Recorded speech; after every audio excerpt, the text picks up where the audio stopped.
The Bastion did not use clocks. It used the Chronos whale. When the siren began its uneven, gut-churning shriek, a sound that seemed to scrape against the very fabric of existence, it meant the hour had turned. It meant the confluence was surging, and the defenders of the last anchor point had approximately 2 minutes before the universe tried to erase them again. Commander Anya Vorn pressed her scarred palms onto the strategic table, the holographic display flickering wildly as temporal instabilities caused the projected defenses to glitch. "Report," she barked, her voice cutting through the frantic operational noise of the command bunker, which was sunk 50 feet below the camp's central courtyard. "North Gate is locking down the energy lattice," reported Lieutenant Kale, his face grim, his specialized headset already crackling with electromagnetic interference. Kale was their resident temporal engineer, a man who spoke fluent quantum mechanics and ancient Greek. "We have heavy medieval, plate armor and siege engines, supported by something high-tech. Railguns, maybe. West Wall, heavy fantasy presence," shouted Sergeant Maya, the resident mystic warden. "Lich ritual detected. Preparing counter runes. We have 30 seconds until the death magic calcifies the outer stone." Anya gripped the edge of the table, her gaze fixed on the eastern approach. This was always the hinge. The geographical weak point, surrounded by a swirling vortex of temporal distortion they called the bleed. "East is absorbing the initial shock," Anya confirmed, her voice now calm, prioritizing threats. "We have a Roman cohort attempting a testudo formation break on the lower palisade, simultaneously hammered by T-34 tanks from the 1940s. Get a pulse burst on the tanks, Kale. Stop the historical threats first. They don't respect the temporal buffer." The Bastion was a layered onion of survival. The outermost layer was simple fieldstone and dirt, to absorb the cannon fodder and the sheer shock of impact. The second layer was reinforced steel and kinetic dampeners, designed to withstand tanks and artillery. The core was protected by a complex net of pulsating temporal and magical wards, the only thing keeping the confluence from swallowing them whole. The Chronos wail cut out abruptly, replaced by a sound that defied categorization, the synchronized roar of 100 disparate centuries. The attack began. Anya sprinted up the reinforced concrete stairwell to the observation deck. The air hit her like a physical wave, ozone, burning pitch, the smell of gunpowder mixed with sulfuric acid and fresh blood. The north wall was already a kaleidoscope of chaotic warfare. The defenders, a motley crew of scientists, ex-soldiers, historians, and mages, fought with astonishing coordination. A phalanx of Spartan warriors, gleaming bronze shields locked tight, tried to push through the stone debris, only to be cut down by concentrated fire from automated plasma turrets stolen or borrowed, as Kale insisted, from the 27th century. "Focus, north," Anya yelled into the command mic. "The Spartans are a distraction. Look for the siege engines." Kale's prediction was devastatingly accurate. 3 massive trebuchets, operated by hooded figures straight out of the 14th century, were lobbing massive, oil-soaked payloads. But what truly terrified them was the support fire. From crests of nearby hills, invisible snipers were picking off the turret operators with terrifying precision, not bullets, but thin, heatless beams that evaporated flesh and metal alike. "They're working together." Kale's frantic voice cut through the comms. "The medieval forces are masking the future tech. They're learning our patterns." Anya knew Kale was right. The confluence was not just randomly spitting out armies, it was assembling cohesive, era-blending strike teams dedicated to the Bastion's annihilation. The only thing they all agreed on, regardless of their epoch, was that the Bastion shouldn't exist. "Maya, how's the East?" "Holding the line with fire, Commander," Maya reported, panting. "But the Romans, they are relentless in their discipline. They keep reforming after every explosive hit. And the tanks are too close. We need heavy ordnance." "Give them the heavy ordnance," Anya ordered. Kale, override the power dampeners on the east side. Charge the Tesla coil array. Target the concentration of steel and legionaries. Full discharge. "Commander, the coil requires 90% of available power." Kale protested. "If we fire it, we lose the temporal wards for 10 minutes. "It's 10 minutes of vulnerability versus immediate annihilation," Anya snapped. "Do it. If the tanks break the line, we bleed out in 5. The Bastion shuddered violently. A colossal, humming sound built up from the depths of the earth. On the east wall, a series of massive, antique copper coils glowed blue, then erupted in a blinding sheet of white-blue lightning. It wasn't elegant, it was brute force. The lightning shredded the T-34s, turning steel hulls into molten slag. The charge also flash-fried the tightly packed ranks of the Roman legionaries, their bronze armor conducting the staggering electrical power straight to their hearts. Silence fell on the east, briefly. Costly silence. "East wall secured," Maya confirmed, her voice strained by relief and adrenaline. "Loss is minimal, but we used too much energy. The arcane signature is spiking on the west." Anya turned her attention to the west wall, where the true, terrifying complexity of the confluence usually manifested. While historical armies relied on kinetic force and known tactics, the fantasy and future epics relied on existential dread. The west wall was not being struck by soldiers, it was being besieged by concept. The air above the battlements was thick and sickly green. Lich is active, Maya screamed, the sound of crackling magic overwhelming her mic. They're animating the fallen. Commander, we have a force of undead Vikings and Roman centurions rising right in front of the gate. And, Maya hesitated, a sound of sheer horror audible in the background. And a dragon, a great worm, Commander. It's breaking through the temporal haze. Anya watched, mesmerized by the sheer impossibility. The worm was not just scale and fire, it was a creature of myth, its passage through the atmosphere creating localized gravity shifts. It wasn't flying, it was warping reality to get closer. Kale, the air defenses. They're useless, Commander. The worm's magic signature is warping the missiles. We need something physical, or something equally conceptual. The creature's arrival had a devastating side effect. The sheer magical density it brought allowed the high-tech elements of the besiegers to pierce the bastion's thin layer of atmospheric shielding.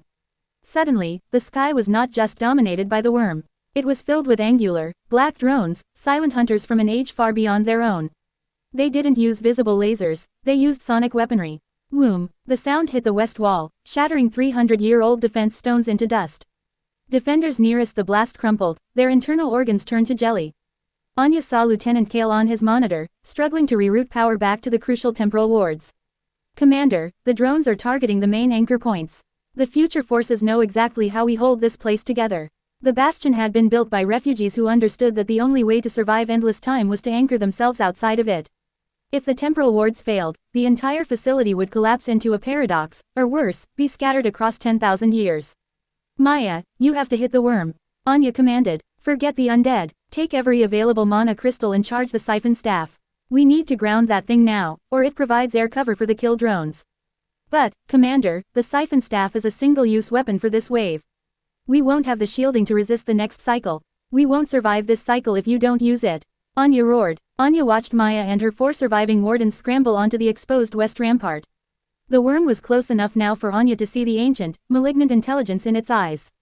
Maya raised the siphon staff, a crystal rod that pulsed with captured, bottled-up temporal energy. It was a tool of desperation, designed to drain magical artifacts, not creatures of pure myth. It worked. A brilliant white beam shot from the staff, hitting the worm in the chest.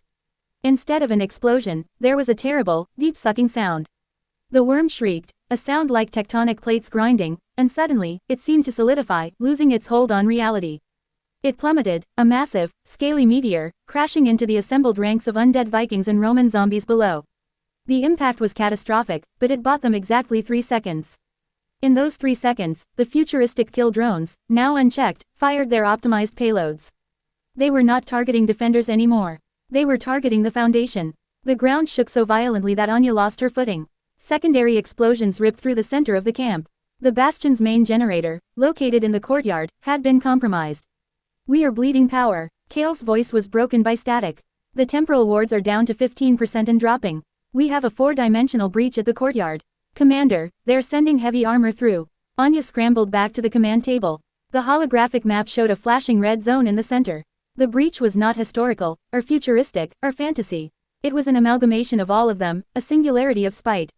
Through the shimmering tear in reality stepped a battle group unlike any they had ever faced. Necropolis golems powered by fusion reactors, and cyborg samurai wielding katanas laced with dark magic.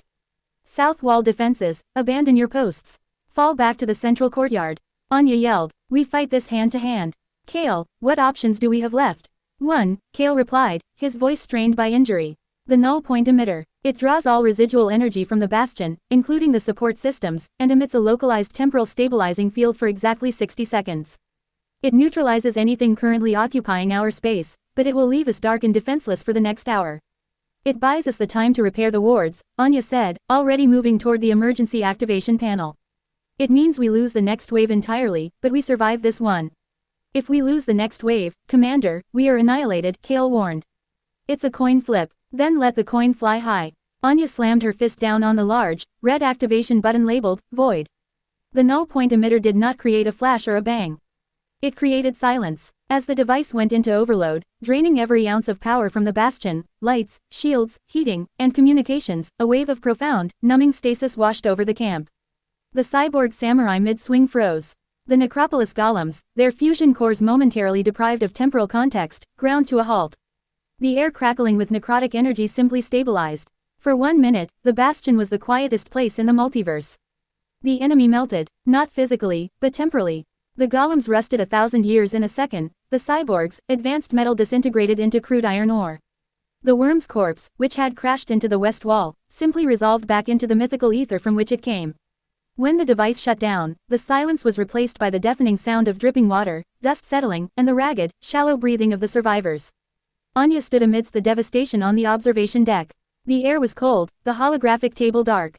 The perimeter walls were pocked and broken, the steel reinforced with desperate, scorched magic.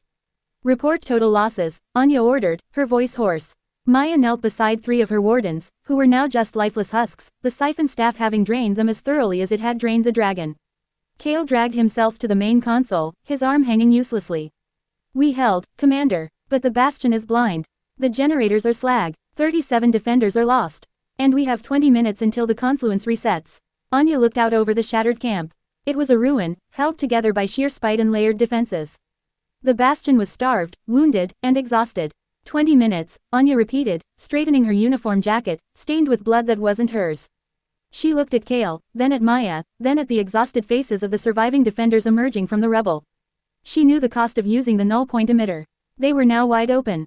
The next wave, be it Neanderthals with crude clubs or entities from the heat death of the universe, would meet no resistance, save for the remaining few hundred souls. Anya walked to the central plaza, lifting a salvaged plasma rifle from the ground. It was heavy, and the power was low, but it was something. "We held the line," she announced, her voice cracking then settling into steel. "We anchor the present. We mourn the lost, but the fight is not over. We have exactly 20 minutes to fix the generator, or we meet the next era with nothing but teeth and resolve." A low, painful moan rose from the survivors, not of despair, but of shared, grim understanding. Survival was not about victory, it was about endurance. In 20 minutes, the Chronos wail would sound again, and the bastion would have to fight everything, all over again. And they would be waiting.